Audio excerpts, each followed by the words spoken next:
Mind-muscle connection. You've seen this term thrown around throughout the fitness community. Noel Dazel, Jeff Nippard, Coach Greg, Arnold, Ronnie Coleman, Jay Cutler. These big names talking about a mind-muscle connection. And you see it in these YouTube shorts. You see it just brought up in conversation.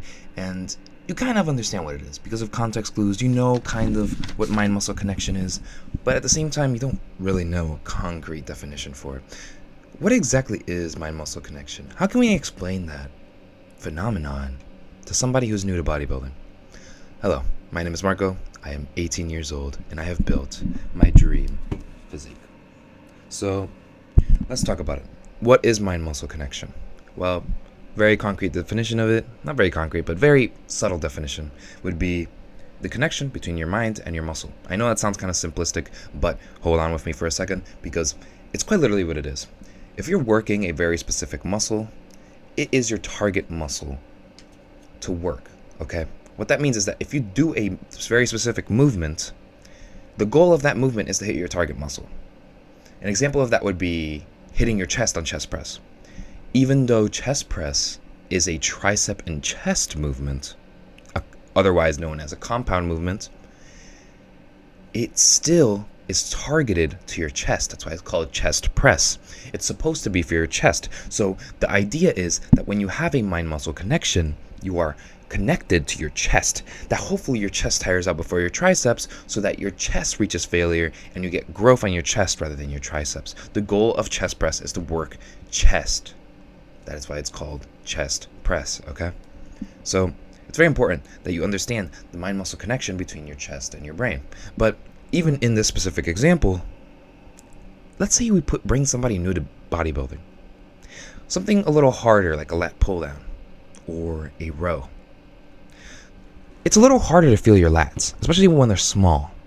So again, how do we connect ourselves to the target muscle?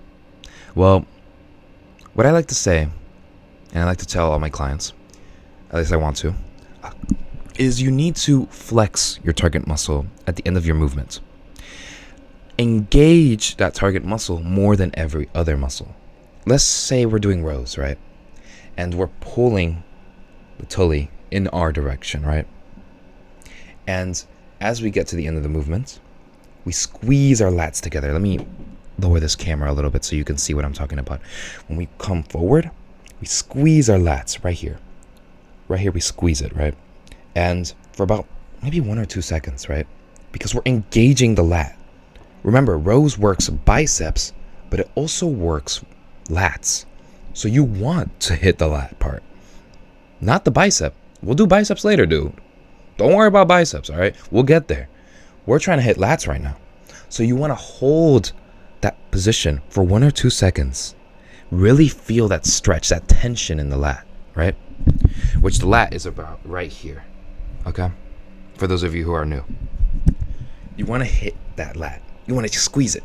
You want tension there. And then you let it go. And you pull with your lat.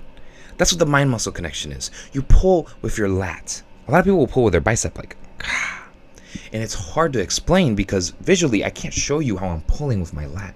But I just feel it. Once I tense up my lat, I know that I'm pulling with it. And now, once I start pulling with my lat, in other words, the target muscle, I start deteriorating it. Because then I break it down. I break it till failure. And we know that working something till failure makes it grow. Now, this is easy for muscles like bicep, right? Or tricep, or very isolated movements, which is just one muscle. Lateral raises, I don't know, whatever. But when it's a compound movement, like back or chest, this might get a little harder, which is why the mind-muscle connection thing is so important. You need to be connected to your muscle, like a little neural link, right? You need to feel that muscle on the exercise that you're doing. Now, the reason this is so important is because people will do a compound movement and then be working the wrong thing. Let's say that you did a chest day, right? Or push day, and you're trying to work chest. You only have 2 different exercises for chest that day. You got to make them count. You got to make them work till failure. If you work till failure on chest press, but your triceps get tired before your chest, you didn't work chest. You worked triceps. Think about that. You did 2 exercises, chest press and you did flies. And for the entirety of chest press, you didn't work chest. So really, you just did 1 chest exercise that day. Think about that. Think about how that crazy that is. You could dedicate your entire day to doing chest press. And if you do your mind muscle connection to your triceps will get tired before your chest. And therefore you didn't hit chest that day. Even though you did 5 sets of chest press. That's crazy. So mind muscle connection is extremely important because it makes what you're doing more efficient. It makes it worthwhile. You need to be able to connect your mind to the muscle that you're trying to work. This is a shorter video.